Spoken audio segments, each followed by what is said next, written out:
Conductor அப்படின்னு சொன்னா உங்களுக்கு என்ன ஞாபகம் வரும்?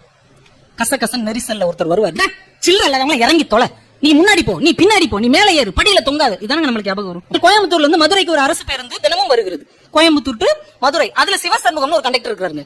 அவர் தோல்ல பைய போட்டு எல்லாரும் ஏறின உடனே வந்து நிப்பார்.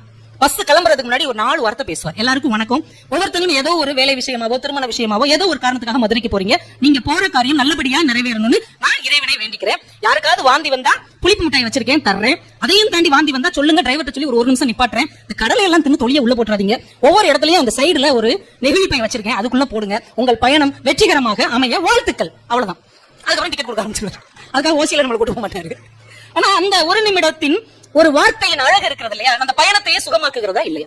அவரும் ஒரு சாதாரண மற்ற கண்டக்டர்களை போலவே தான் அவரும் நடந்து கொள்கிறார், அதே வேலையை தான் செய்கிறார். ஆனால் அவர் சக மனிதர்களுக்காக ஒதுக்குகிற அந்த ஒரு நிமிடத்தின் வார்த்தை என்பது அன்றைய நாளையே அழகாக மாற்றுகிறது என்றால் இதுதான் நாம் மற்றவர்களுக்கு செய்ய